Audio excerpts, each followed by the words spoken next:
On a quiet street in Chicago's Park Manor neighborhood, at 7244 South Prairie Avenue, stands a two-story brick house. It is solid, respectable, almost anonymous. It blends into the rhythm of the block, its facade worn by a century of seasons, its windows reflecting the quiet lives of a family. There is no plaque, no monument, nothing to suggest that this structure was once the command center of a criminal empire, the heart of a war that defined a city and a nation. It has been absorbed back into the landscape, its notoriety dissolving into the mundane. The architecture itself is a study in calculated understatement. It is not a palace built to broadcast wealth, but a fortress designed to conceal it. The bricks are laid with a simple, sturdy bond, suggesting permanence and middle-class modesty. Yet this conventional appearance was its most effective weapon. It was a mask, a piece of urban camouflage meticulously chosen to project an image of a family man, a neighbor, while behind its walls the machinery of a violent underworld churned relentlessly. The house does not boast, it contains. Even today, a palpable silence hangs over the property, a quiet that feels less like peace and more like the aftermath of a storm that passed long ago. One can almost feel the texture of the old walls. Imagine the scent of aged wood and cold cigar smoke trapped within the plaster. The halls, now empty of their original inhabitants, do not feel vacant. They feel watchful. It is the silence of a witness, an accomplice that has held its secrets for generations, its very foundation a testament to the weight of what it knows. This house is more than a setting. It is a living artifact, a silent protagonist in a story of ambition and ruin. Its structure is a physical diary of its master's psyche. Every reinforced door, every shuttered window, speaks to a mind consumed by paranoia. Every room was a stage for a carefully constructed duality. It was both a sanctuary and a prison, a home built to keep the world out, but also to keep a monster in. The house was complicit in the grand deception. In the 1920s, this quiet was unimaginable. The curb outside was a revolving door of dark sedans, their engines rumbling at all hours. Men with heavy coats and heavier expressions moved with purpose, their hushed conversations disappearing the moment they crossed the threshold. This was not just a residence. It was the corporate headquarters of an enterprise built on illegal alcohol, extortion, and fear. The house was the still point in a turning world of chaos, the place where the brutal logic of the streets was codified into strategy. The man who orchestrated this empire chose this specific house for a reason. He was a master of public perception, an architect of his own myth. By planting his flag in a respectable working-class neighborhood, he was making a statement. He was not an outsider, an invader. He was a provider, a businessman, a part of the community. The house was his anchor of legitimacy, a tangible claim to a normal life that his actions made impossible. It was a performance of integration into a society whose laws he systematically dismantled. The building was cleaved into two distinct worlds, separated by a simple staircase. Upstairs, domestic life unfolded. A wife, May, and a son, Sonny, created the illusion of a tranquil family home. The sounds were of childhood, of meals being prepared, of a life shielded from the darkness below. But the lower floors served a different function. In the basement and back rooms, the Chicago outfit was governed. It was here that territories were divided, rivals were marked for death, and politicians were bought. The house was the physical barrier that allowed these two realities to coexist. The most potent symbol of this division is the front door. It was not merely an entrance, but an armored border. Forged from reinforced steel, it was the threshold between Al Capone, the father who waved to his neighbors, and Scarface, the warlord who retreated into his sanctuary. The metallic clank of its deadbolts was the sound of one world being sealed off from another. It represented absolute control, a paranoid obsession with who was permitted to enter his carefully curated reality and who was kept out. This paranoia was woven into the very fabric of the building. As the gang wars intensified through the mid-1920s, the house hardened. Steel shutters were fitted to the windows, capable of turning the home into a windowless bunker in minutes. The glass was thickened, rumored to be bulletproof. Each modification was a direct response to a new threat. a new betrayal. The house was an exoskeleton, its layers of security mirroring the escalating violence of its owner's reign. It grew tougher and more isolated as he became more powerful, and consequently more hunted. The legend of the house became a weapon in itself. Whispers of secret escape tunnels and hidden compartments circulated throughout the city, tales that were never confirmed but never fully denied. The mystery was the point. It cultivated an aura of untouchability, suggesting that the man inside was always one step ahead, protected by unseen mechanisms and architectural secrets. To be summoned to the Prairie Avenue home was to be granted an audience, but it was also a chilling reminder of who held all the power, of who controlled the space you were in. The interior design deepened this contrast. While the exterior projected modesty, the rooms within were filled with the spoils of a vast and illicit income. Fine furniture, expensive Persian rugs, and the most modern appliances of the era spoke of a man who denied himself nothing in private. This luxury was not for public consumption, it was for the inner circle, a tangible display of the success of his criminal enterprise. It was the private reward for the public performance of being just another Chicagoan. The mansion on Prairie Avenue was, therefore, an elaborate piece of theater. It was built to project an image of normalcy while functioning as a war room. It was a monument to a man's desperate need for a legitimacy his actions would forever deny him.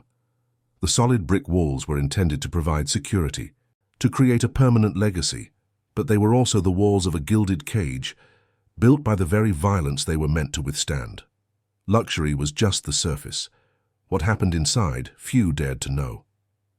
To understand the full story of this house is to uncover the secrets buried within its walls, so be sure to subscribe for the chapters yet to come.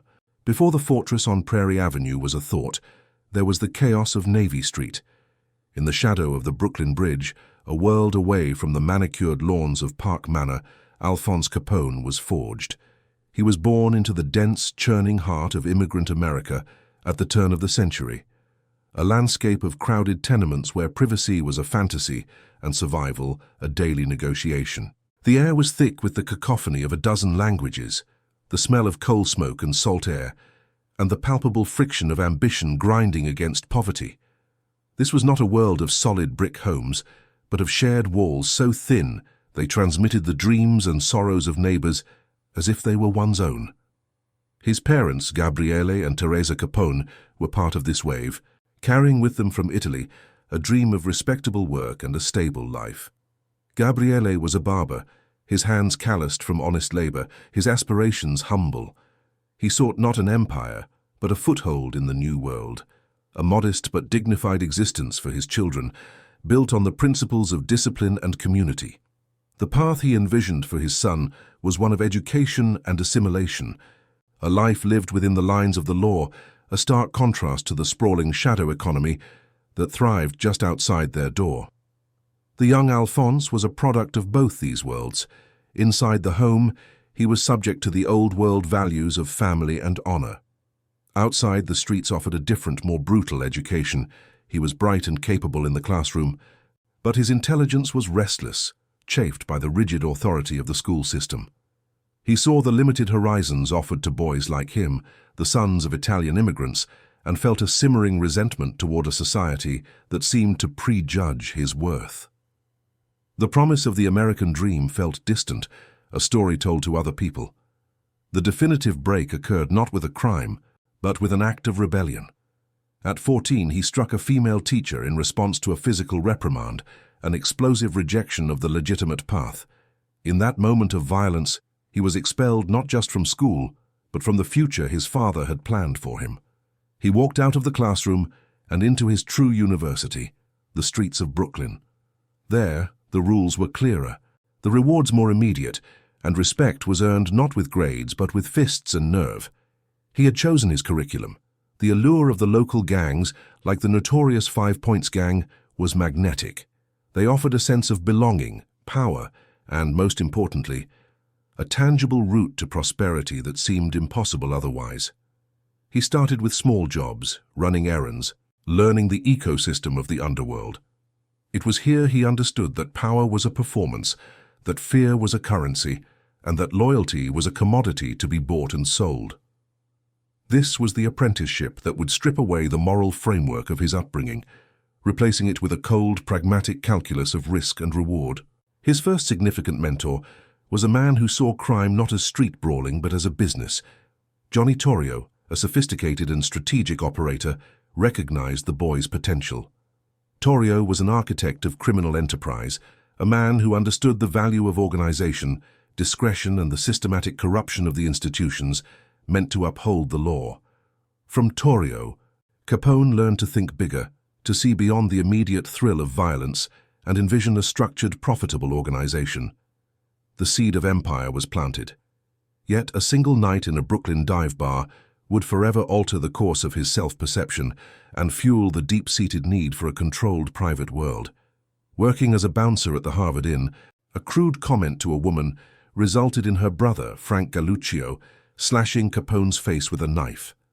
The 3 scars that remained were a permanent brand, a public ledger of his violent trade. He loathed the nickname that followed, Scarface, for it stripped him of the ability to control his own narrative. It marked him as a brute, a thug, a man of the gutter. The wound was more than skin deep. It was a profound psychological injury.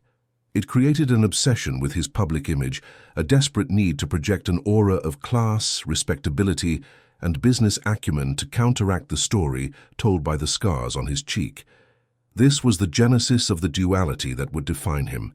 If he could not erase the mark of violence from his face, he would build a life so outwardly normal, so unimpeachably domestic, that it would render the scars irrelevant. He needed a stage for this performance, a sanctuary where he was not Scarface, but Mr. Capone. The move to Chicago in 1919 was both an escape and an ascension. Fleeing a potential murder charge in New York, he was summoned by Torrio, who was building a new enterprise in the Midwest. Chicago was a city of raw energy and boundless opportunity, a place where the lines between law and crime were already blurred by a culture of entrenched corruption. It was a blank canvas for a man of his ambition, a place to reinvent himself far from the Brooklyn streets that had both made and marked him. The passage of the 18th Amendment in 1920 was the catalyst that turned this opportunity into a gold rush. Prohibition did not end the thirst for alcohol, it atomized its supply, creating a vacuum that organized crime was perfectly positioned to fill. For Capone, this was not a moral crisis, but a business opening on an unimaginable scale. Suddenly, the skills he had honed on the streets, intimidation, logistics, and violence, were the keys to a kingdom of illicit wealth. The money that would one day buy the brick house on Prairie Avenue began to flow. Under Torrio's tutelage in Chicago, Capone learned a more sophisticated form of power.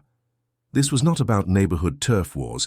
It was about controlling an entire city's infrastructure. It meant owning politicians, paying off police departments, and neutralizing the justice system from within. He saw that true, lasting power required a veneer of legitimacy. To operate an empire in the open, one had to look like a part of the society being exploited.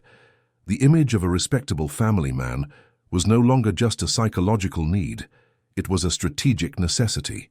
As his role in Torrio's organization grew, so did the danger and the need for a stable home front. He had married May Coughlin, and their son, Sonny, was born. The family became the central prop in his theater of normalcy. They were the human shield for his reputation, the living proof that he was more than a gangster. But an apartment was transient, a temporary shelter. He craved the permanence and symbolism of a house, a physical anchor in the storm of his own making, a place that declared he was here to stay. The search for this house was a calculated exercise in strategic camouflage. It could not be a mansion in an opulent neighborhood. That would be a beacon for law enforcement and rivals. It could not be in a tenement. That would betray the image of success he so carefully cultivated. The ideal location was a neighborhood like Park Manor, middle class, respectable, and overwhelmingly ordinary, a place where a man could be seen mowing his lawn, a solid citizen among other solid citizens. He found it at 7244 South Prairie Avenue. The 2-story brick house was the physical manifestation of the legitimacy he craved.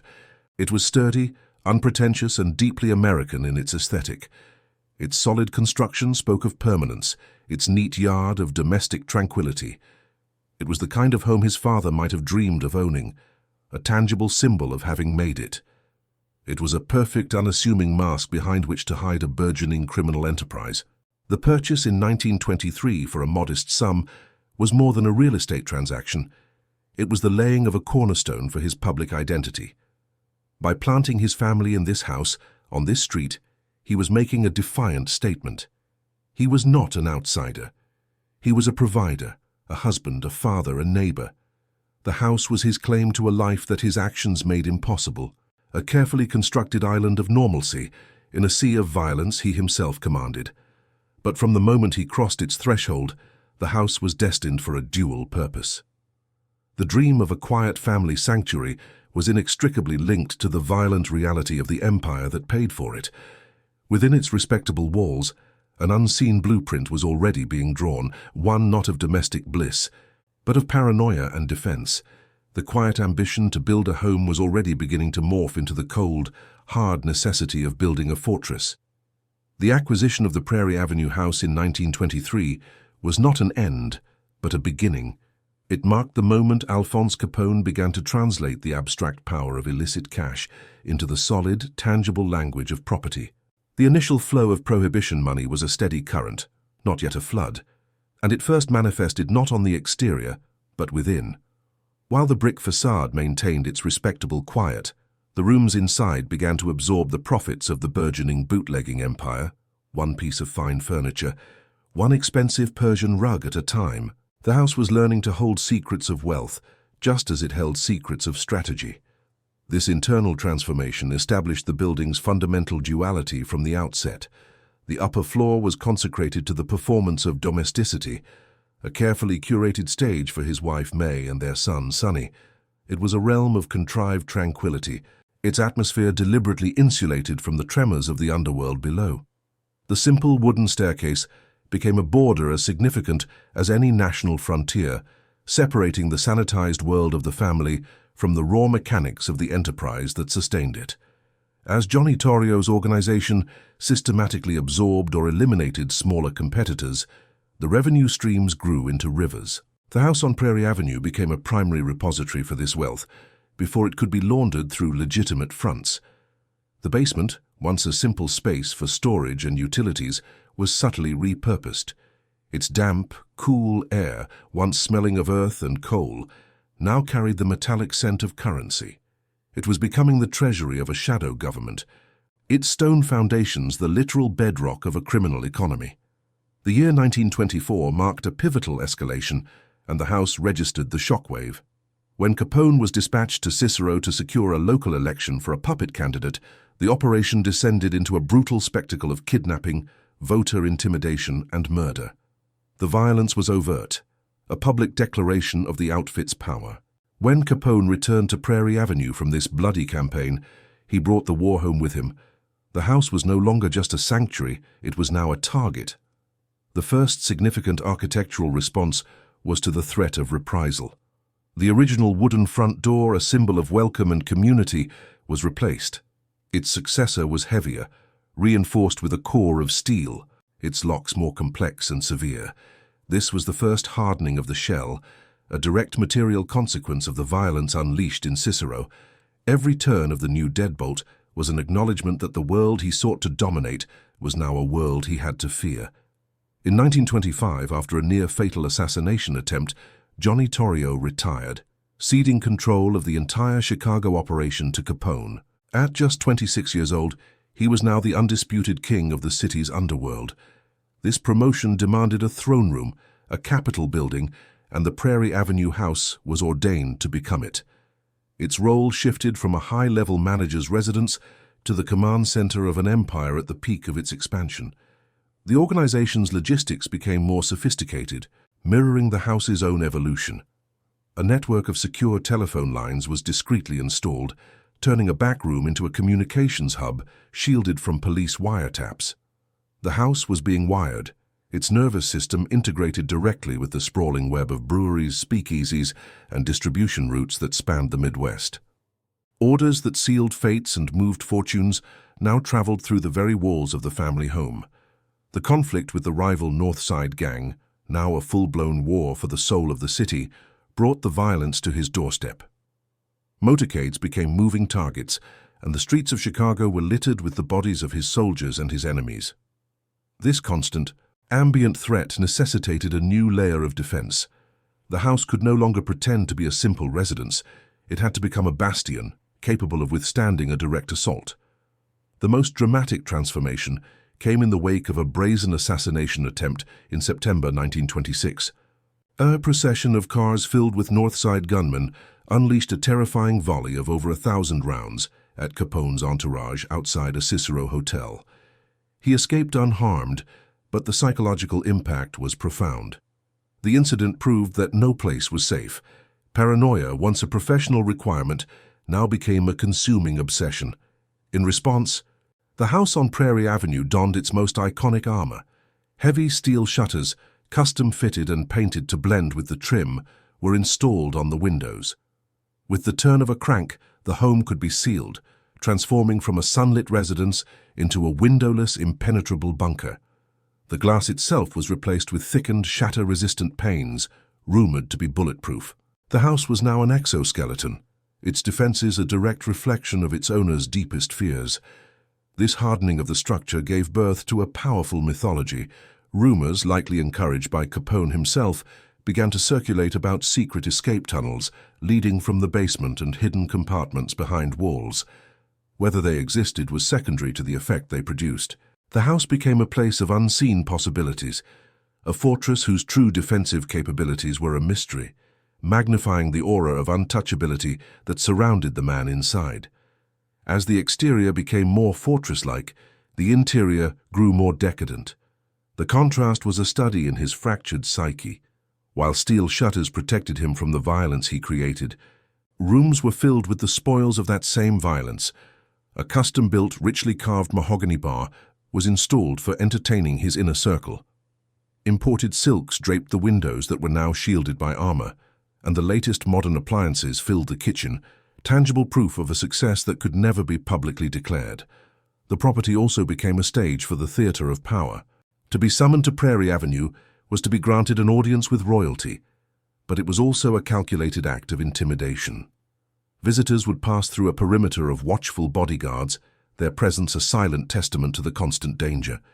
They would face the armored door, hear the definitive metallic clank of its locks disengaging, and step across a threshold into a world where their host controlled every variable. The house was not merely a passive container for these activities, it was an active participant. Its very layout was weaponized. The public-facing rooms, where a guest might be received, were opulent and disarming. The back rooms and the basement, however, were starkly functional.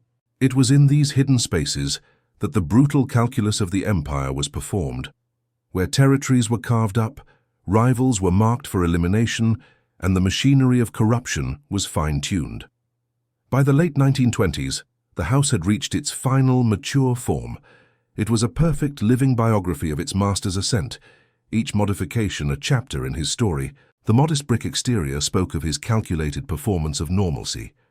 The layers of steel and reinforced glass spoke of the brutal wars required to gain his power, and the lavish interior spoke of the immense, untaxable wealth that was his ultimate prize. The empire reached its violent apex on February 14, 1929. The St. Valentine's Day massacre was not a crime of passion, but a corporate merger executed with machine guns, a clinical and horrifyingly efficient move to eliminate the last vestiges of the North Side gang. The order for this massacre, an act that would shock the nation and seal Capone's fate as a public monster, was conceived within the strategic sanctuary of the Prairie Avenue fortress. After the massacre, the silence in the house felt different. It was no longer the quiet of a sanctuary, but the isolation of a quarantine. The event had consolidated his power, but it had also made him a pariah, drawing the full, unblinking attention of the federal government. The fortress had successfully repelled his underworld rivals, but in doing so, it had attracted a far more formidable enemy. The house became more prison than palace. Its owner, now a figure of national infamy, was increasingly confined within its walls. The steel shutters were closed more often, not just against phantom assassins, but against the prying eyes of the press and federal agents. The home that was built to project power now served to conceal a man who had become a prisoner of his own success. At the height of his paranoia and wealth, a final, ultimate modification was rumored to have been made. Deep in the basement, behind a false wall, a steel-lined vault was allegedly constructed. It was a sanctum within the sanctuary, a fireproof, bomb-proof chamber designed to protect not just cash, but the man himself. It was the logical endpoint of a life built on escalating threats, a tomb-like space to protect him from the world he had created. The structure at 7244 South Prairie Avenue was now complete. It was a monument to ambition, a physical timeline of conquest and fear written in brick, steel, and blood. It had become the perfect material expression of the man who built it, a respectable facade hiding a violent, paranoid, and meticulously organized core. The fortress was finished, seemingly impregnable, yet its very existence, a testament to a fortune with no legal source, was the most damning evidence of all. Which detail best reveals the builder's vanity, the opulent interiors, the bulletproof windows, or the underground vault? By 1927, the house on Prairie Avenue had ceased to be a home in transformation and had become a finished statement. It stood as a monument to a power so absolute, it no longer needed to be announced, only defended. The modifications were complete, the layers of armor fused into a single, cohesive identity. The structure was now a perfect physical translation of its owner's mind. A conventional exterior, projecting a desperate desire for normalcy, wrapped around a core of impenetrable, paranoid security. It was the capital of an undeclared nation, its borders defined by a brick perimeter, and its laws dictated by the man who slept within. The rhythm of life inside was no longer domestic, but monarchical, governed by rituals of control. Mornings did not begin with the quiet stirrings of a family, but with a security sweep. Bodyguards, silent and ever-present, would patrol the property's perimeter, their eyes scanning the unremarkable street for any vehicle that lingered, any face that did not belong. Only after this silent, methodical ballet of vigilance was completed would the king of the castle descend from the upper floors. Every space within the house was a stage, and every inhabitant an actor in a play of power. The bodyguards were not relegated to the entrances. They were part of the interior landscape, stationed discreetly in hallways or near staircases. Their presence was a constant low hum of tension, a reminder that the opulent furniture and family portraits existed within a state of undeclared war. They were the human extension of the house's armor, their watchful stillness a living embodiment of its owner's fear. Upstairs, May Capone presided over a realm of forced tranquility. It was her duty to maintain the illusion of a normal, prosperous family home, a task that grew more difficult with each new layer of steel bolted to the windows. Her world was one of fine linens, modern kitchen appliances, and the carefully managed innocence of her son, Sonny. Yet, this domestic sanctuary was circumscribed by the ever-present threat from below, its peace a fragile construction dependent on the violence that paid for it. The lower floors operated on a different frequency entirely. The basement and back rooms were the engine of the empire, a stark functional space where the brutal business of the outfit was conducted. Here, the air was thick with the scent of cigar smoke and the low murmur of strategic planning. Maps of the city were spread across tables, territories were divided, and lists of enemies were reviewed. This was the house's secret heart, pumping illicit profits and lethal orders throughout the city. The simple wooden staircase connecting these two worlds became the most significant architectural feature of the house. To ascend it was to enter the theater of domesticity, a performance of family life for the benefit of its players. To descend was to cross into the war room, where the mask of the family man was shed to reveal the cold calculus of the warlord. The house was cleaved in two, and its master moved between these realities with a practiced, chilling ease. The fortress was also a court, and its primary social function was the hosting of lavish, carefully orchestrated gatherings. On designated nights, the armored front door would swing open to a curated list of guests. Politicians, judges, opera singers, and journalists would cross the threshold, entering a world where the lines between law and crime dissolved in a haze of illegal champagne and forced joviality. These parties were not celebrations. They were demonstrations of reach, a spectacle of influence designed to show that the man of the house owned more than just the building. At the center of this theater was the custom-built mahogany bar, an altar to his success. Here, Capone would hold court, a charismatic and imposing host, his laugh booming through rooms filled with people who both feared and profited from him. He moved among them with an air of practiced magnanimity, dispensing favors, clapping backs, and ensuring every glass was full. It was a masterful performance of a man at ease, a businessman entertaining his associates, designed to obscure the violent foundation upon which his hospitality was built. The duality of the house was never more apparent than during these events. While laughter and music spilled from the main rooms, quiet, intense meetings would take place in the study or on the enclosed porch. A trusted lieutenant would be pulled aside, a whispered order given, a deal sealed with a handshake that carried the weight of a threat. The entire property functioned as a complex machine for managing power, its social lubricant and its iron gears turning simultaneously. Life within this bunker was a suffocating routine. The steel shutters, once a feature for emergencies, were now frequently drawn, plunging the interior into an artificial twilight even on the brightest of days. The world outside was reduced to a muffled abstraction, a landscape of potential threats to be observed through reinforced glass. The house that was built to command a view of his territory now served to block it out. Its owner, a prisoner of the visibility he had so aggressively cultivated. This self-imposed isolation created a psychological pressure cooker. The constant vigilance, the lack of spontaneous movement, and the awareness of being a perpetual target wore on everyone inside. The silence between conversations was heavy with unspoken anxieties. The house was a fortress designed to keep enemies out, but it was just as effective at trapping its inhabitants within, their lives dictated by the paranoid logic of its architecture. For the young Sonny Capone, the house was the only world he knew. It was a home where windows were covered with metal, where strange men with guns stood in the hallways, and where his father was a figure of immense power, yet one who could rarely step outside unguarded. His childhood was a study in grotesque contrasts. A life of immense privilege lived inside a high-security prison, shielded from a danger his own father had created. The legend of the house, with its rumored tunnels and secret chambers, served its purpose on the streets, but the reality of living within the myth was one of claustrophobia.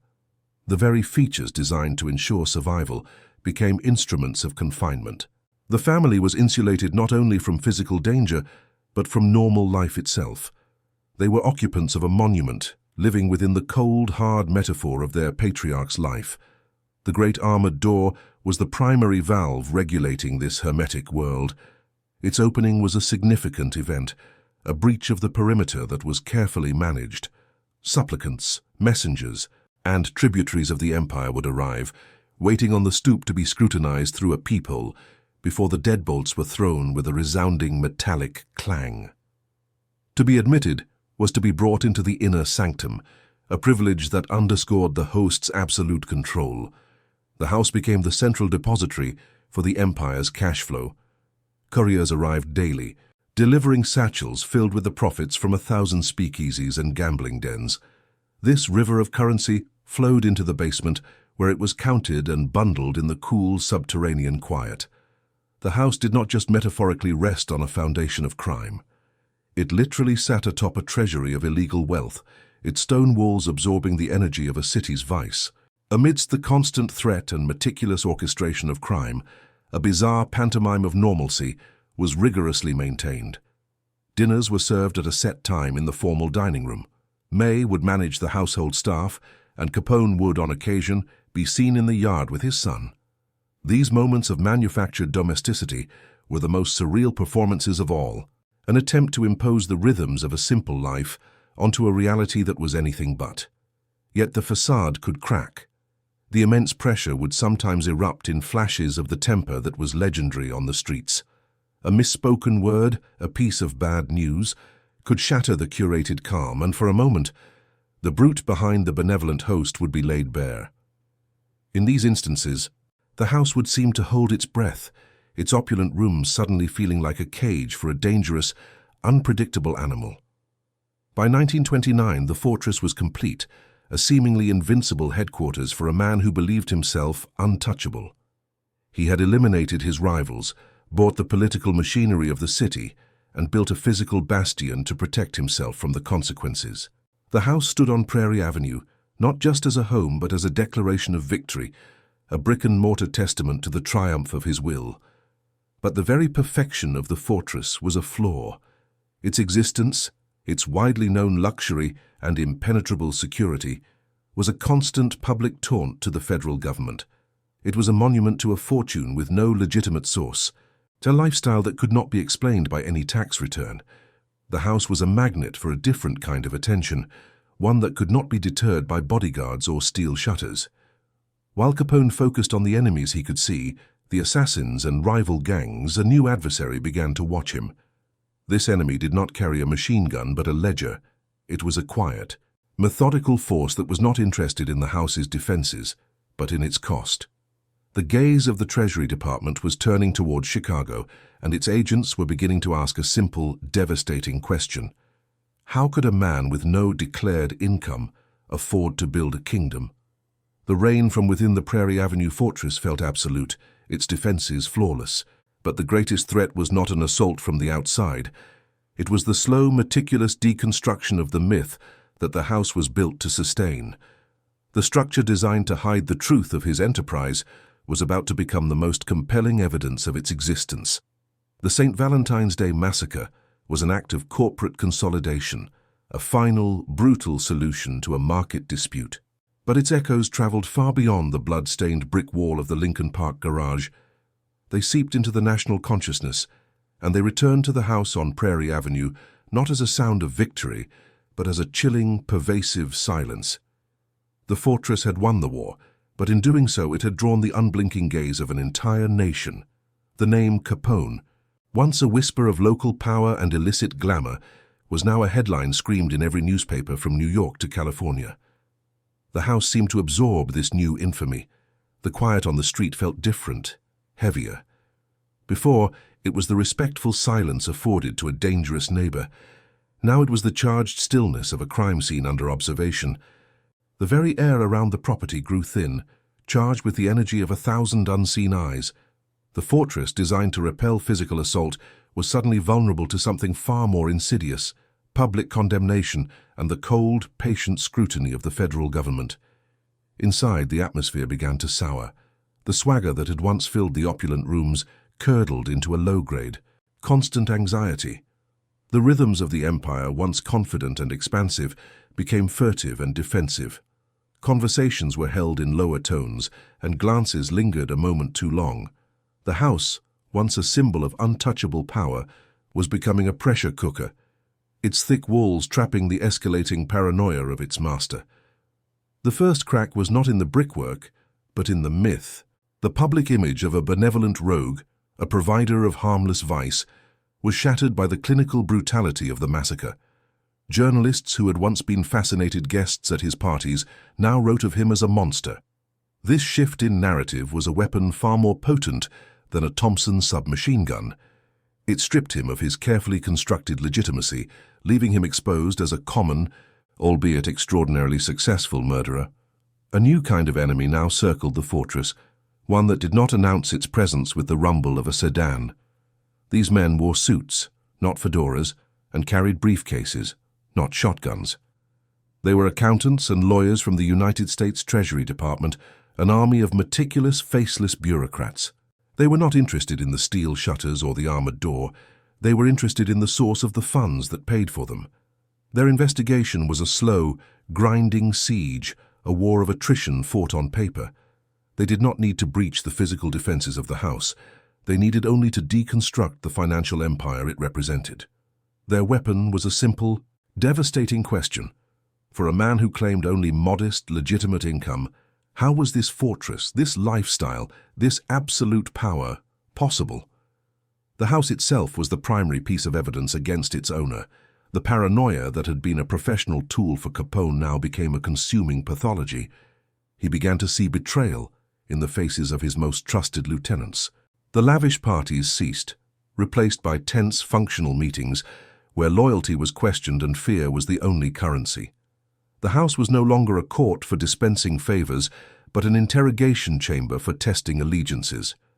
The steel shutters, once reserved for credible threats, were now drawn for days at a time, plunging the interior into a perpetual twilight. The world outside became a source of constant menace, its ordinary sounds interpreted as potential threats. The fortress had become a prison, its owner, a willing inmate, sealed off from the city he had once commanded so openly. The very architecture of his security had become the instrument of his isolation. This suffocating pressure began to fracture the carefully maintained facade of domestic life upstairs. May Capone, the silent partner in the grand deception, found her performance of normalcy increasingly difficult to sustain. The pretense of being a simple, prosperous housewife crumbled under the weight of the unspoken terror that now permeated her home. The fine china and Persian rugs could no longer conceal the fact that she was living in a bunker. Their son, Sonny, became a barometer of the house's sickness. Shielded from the truth of his father's business, but not from its toxic atmosphere, the boy grew withdrawn. The sprawling house, a playground of immense privilege, became a landscape of fear, its hallways patrolled by silent men with guns, its windows sealed against the sun. The fortress built to protect the family was now poisoning it from within. A hairline fracture appeared in the plaster of the dining room ceiling, a slow, dark stain spreading from a leaking pipe above. It was a small, mundane imperfection, but in the heightened reality of the house it felt like an omen. It was a physical manifestation of the decay that was setting in, a sign that the structure, for all its brute strength, was not infallible. The house was beginning to show its stress. The empire, too, began to leak. Under the relentless pressure of federal investigators, the code of silence, the sacred omertà of the underworld, started to fray at the edges. A bookkeeper, squeezed by agents, let a detail slip. A disgruntled bootlegger, facing a long prison sentence, began to think about a deal. The whispers of cooperation were more terrifying to Capone than any rival's threat. The flow of cash into the basement treasury slowed to a trickle. Elliot Ness and his untouchables, though more a public relations phenomenon than a crippling operational blow, successfully raided breweries and intercepted shipments. Their attacks were theatrical and highly publicized, further eroding the myth of Capone's invincibility. Each barrel they smashed was a chip in the foundation of the Prairie Avenue fortress. Within the organization, a subtle power shift began. With Capone increasingly confined and consumed by paranoia, his lieutenants were forced to operate with more autonomy. This decentralization created new vulnerabilities, new opportunities for mistakes, and new avenues for federal agents to exploit. The monolithic structure of the outfit began to show signs of internal stress. A journalist from the Chicago Daily Tribune, armed with public records and anonymous tips, began to piece together a map of Capone's legitimate front businesses. The article, when published, did not accuse him of murder or bootlegging, but of something far more tangible and provable: a vast, undeclared income. It was the first time the attack was framed in the language of finance, the language the Treasury agents understood. This public exposure of his finances was a critical blow. It validated the government's strategy and provided a clear narrative for prosecution. The fortress on Prairie Avenue was no longer just a gangster's lair. It was now Exhibit A in a case of massive tax fraud. Its very existence was a confession written in brick and mortar. The sound of the house changed. The confident, booming laughter that once echoed from the mahogany bar was replaced by the dry rustle of legal papers and the low, urgent murmur of Capone conferring with his lawyers. The fortress was no longer a war room for planning attacks, but a defensive position for preparing a legal battle it was destined to lose. The greatest crack came from within the financial heart of the empire itself. A single ledger, meticulously kept by a subordinate who believed it was a form of job security, was discovered during a raid on a minor office far from the Prairie Avenue stronghold. This book was not filled with tales of violence, but with columns of numbers, dates, and payouts. It was the Rosetta Stone of Capone's finances. The existence of this ledger, once confirmed, sent a shockwave through the house on Prairie Avenue. It was a betrayal not of loyalty, but of process. The one thing that could bring the walls down was not a bomb or a bullet, but a simple, undeniable record of the truth. All the steel shutters and armored doors were useless against a column of figures in a 5-cent notebook. The fortress stood, outwardly as strong as ever, its brick facade impassive and unyielding. But inside, its master knew the foundation had been dynamited. The cracks were no longer hairline fractures, they were chasms. The slow, methodical work of the men with ledgers had found a way through the armor, and the fall was no longer a possibility but a matter of time. The first blow was not struck by a bullet or a bomb, but by the dry, rustling weight of paper. The indictment for tax evasion, when it was finally handed down in 1931, was an instrument of deconstruction more powerful than any explosive. It was a legal document that rendered the fortress's physical defenses irrelevant. The enemy was no longer on the street to be met with force, but in the courtroom to be met with evidence. The house on Prairie Avenue, a bastion built against violence, had no armor against the patient, grinding machinery of the law. The raid, when it came, was not a chaotic gun battle, but a quiet, methodical invasion. A procession of dark, unremarkable government sedans pulled up to the curb, their occupants moving with a bureaucratic calm that was more chilling than any overt aggression. They did not need to smash the door. They presented a search warrant. This single sheet of paper was the key that unlocked the fortress, a symbol of a higher authority to which even the king of Chicago's underworld had to bow. The metallic clank of the deadbolts on the great armored door, for the first time, sounded not of security but of surrender. As federal agents from the Treasury Department crossed the threshold, they brought with them the sterile, indifferent air of officialdom. The house's carefully curated atmosphere of power and intimidation evaporated in their presence. The bodyguards, men who lived by the gun, could only stand by, their authority nullified, as the men with briefcases began their work. The house was being systematically turned inside out. This was not a search for contraband liquor or weapons, but for the paper trail of an empire. Agents moved through the rooms with a dispassionate efficiency, their actions a profound violation of the property's sacred order. Every drawer was opened, every cabinet emptied, its contents piled onto floors and tables. The home was no longer a private sanctuary. It was an active crime scene, being dissected by the very system its owner had so long corrupted. The downfall of the material symbols of power was swift and merciless. The Persian rugs, which had absorbed the scent of cigar smoke and the whispers of conspiracy, were unceremoniously rolled back to inspect the floorboards beneath. Fine paintings were taken down from the walls, not for their artistic value, but to check for hidden safes behind them. The custom mahogany bar, once an altar of influence, became a cluttered surface for sorting through seized documents, its polished wood buried under a blizzard of paper. The invasion of the upper floor was a different kind of violence, a quiet desecration of the theater of domesticity. Agents moved through Capone's carefully maintained living quarters, their presence an intrusion into the last bastion of contrived normalcy. Wardrobes were searched, personal letters were read, and the fragile illusion of a respectable family life was dismantled piece by piece. The fortress could no longer protect its inhabitants from this intimate, bureaucratic form of shame. The psychological impact was devastating. Capone, confined to the property during the search, could only watch, his infamous temper reduced to a simmering, impotent rage. The house, his monument to absolute control, had been breached and was now being violated before his eyes. For May and Sonny it was the final, terrifying confirmation that the world of violence their patriarch commanded had finally broken through the last wall and was consuming their home from within. The agents, fueled by the house's mythology, searched for its legendary secrets. They tapped at walls with the hollow certainty of men searching for a void, their knuckles rapping against plaster where rumors had placed hidden compartments. They pried at floorboards in the basement, seeking the entrance to a phantom escape tunnel. The search was as much a deconstruction of the legend as it was a hunt for evidence. Each empty space they found a small victory against the myth of untouchability. The search descended into the basement, the subterranean treasury where the empire's cash had been counted and bundled.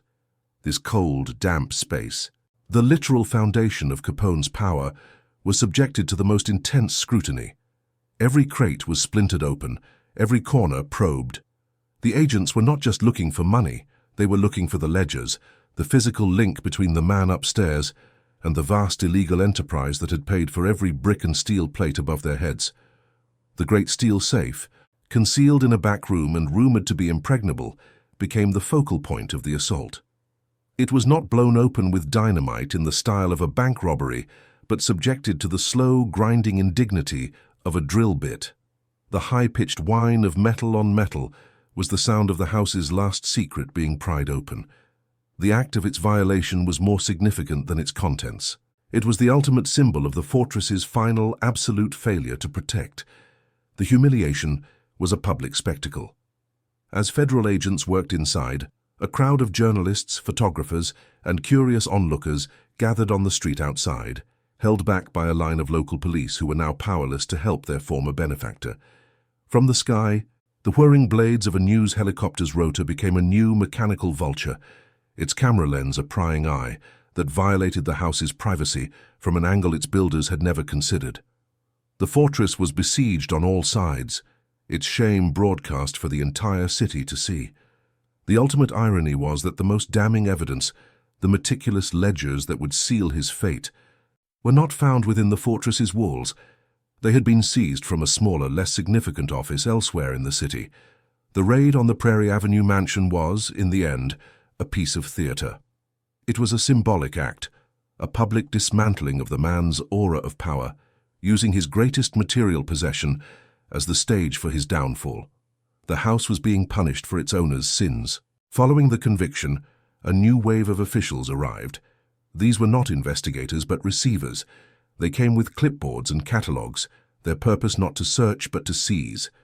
The house was stripped of its identity. The paintings were removed, leaving pale, ghostly rectangles on the wallpaper. The fine furniture was tagged and hauled away. The house was being rendered hollow, its soul sold off to pay a debt to the government it had defied. The silence that fell upon the emptied rooms was profound. It was a dead quiet, where the ghosts of power and paranoia seemed to rattle in the vacant spaces. The mahogany bar stood as a skeletal reminder of lavish parties. The marks on the floor where the heavy rugs had lain were like scars. The house was no longer a home or a fortress. It was a shell, an architectural corpse picked clean by the consequences of its master's ambition. The final departure of the Capone family was a quiet, unceremonious affair. They left not as the royalty of a criminal empire, but as a disgraced family leaving a foreclosed home. The great armored door swung shut behind them for the last time, its heavy deadbolts locking in nothing but memories and failure. It no longer sealed a sanctuary from the world, it sealed a tomb of a fallen dynasty. The government seized the property, and for a time, the house at 7244 South Prairie Avenue sat in a state of limbo. It was an object of morbid curiosity, a monument to a vanquished enemy. The neighborhood that had once lived in its shadow now watched it with a mixture of relief and pity. The fortress had become a ghost, its windows dark and watchful, its very presence a constant reminder of the epic rise and spectacular ruin it had witnessed. Slowly, the aura of fear and power dissolved. The house was eventually sold, passing into the hands of ordinary citizens who had no connection to its bloody past. The steel shutters became a historical quirk, the armored door a conversation piece. The structure was being absorbed back into the mundane rhythm of the block, its notoriety fading like an old photograph, its violent history becoming just another story. The fortress, in the end, had failed in its most fundamental purpose. It was built to project permanence, to solidify a volatile power into an indestructible legacy of brick and steel. Yet it could not protect its owner from a column of figures in a ledger, nor could it preserve his empire from the simple, inexorable logic of the law. The structure outlasted the man, but it stands today not as a monument to his strength, but as the ultimate evidence of his ruin. So where does power truly reside, in concrete, or in what survives its fall? The answers are etched into the foundations of history, a story we will continue to excavate. Subscribe to ensure you do not miss the final chapter. The man who built the fortress did not die within its walls. He withered in the humid Florida sun, a world away from the cold Chicago winters that had forged his empire. Released from Alcatraz, a broken man, his mind ravaged by a disease that had lain dormant for decades. Alphonse Capone became a ghost long before his death. The ferocious intellect that had organized an army and held a city hostage dissolved into confusion and memory fragments. His final years were a slow, quiet erasure, a biological decay that mirrored the methodical dismantling of his life's work. He died in 1947, not with the thunderous report of a machine gun, but with the quiet finality of a failing heart. The house on Prairie Avenue, now masterless, endured a different kind of death. It was seized, catalogued, and stripped of its identity. For a time it stood in a state of governmental limbo, a silent, empty monument to a vanquished enemy. The power that had once radiated from its brick facade, a palpable force that could bend the will of politicians and policemen, was gone. It was now just a property, an asset on a government ledger, its value measured not in fear but in dollars and cents. Eventually the house was sold. It passed from the hands of the federal government into the possession of an ordinary family. Its deed transferred in a quiet, bureaucratic transaction that was the antithesis of its violent past. With the stroke of a pen, the fortress was neutralized. It was no longer the capital of the Chicago outfit. It was simply 7244 South Prairie Avenue, a two-story brick home with a complicated history. Its notoriety was a clause in the paperwork, a story to be told, but no longer a living presence. The shadow it cast over the Park Manor neighborhood began to recede. The quiet on the street, once born of fear, slowly transformed into the simple peace of a residential block. Children's voices replaced the low rumble of idling sedans. The collective memory of the community began to heal, and the house was gradually absorbed back into the landscape. It ceased to be a landmark of terror and became once again just a neighbor's home, its dark past fading into local lore. The physical armor of the house became a collection of historical curiosities. The heavy steel shutters, once capable of turning the home into a windowless bunker at a moment's notice, were now just antiquated fixtures, their mechanisms stiff from disuse. The bullet-resistant glass, a testament to a life lived in the crosshairs, now simply reflected the changing seasons. The architecture of paranoia had been rendered obsolete by the arrival of peace. The great armored front door, the threshold between two worlds, underwent the most profound transformation. Its deadbolts, once thrown with a metallic clang that sealed a king in his castle, grew quiet.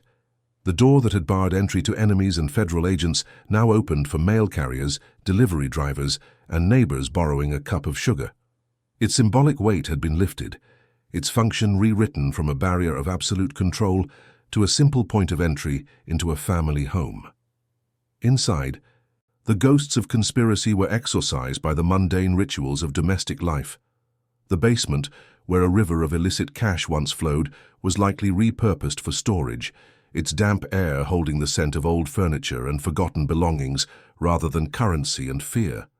The rooms where murders were ordered became living rooms where children did their homework. The house was being reclaimed by normalcy, its violent memories buried under layers of new life.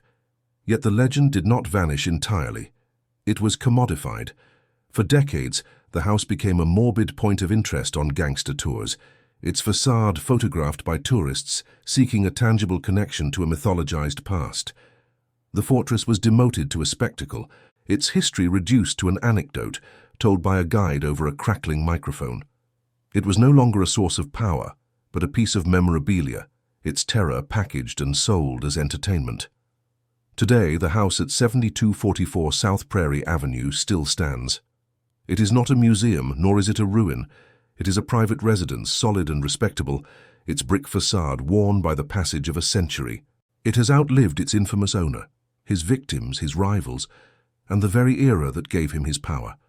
Having survived the war it was built for and the peace that followed, it has achieved a final, quiet anonymity, blending back into the rhythm of the block from which it once commanded an empire.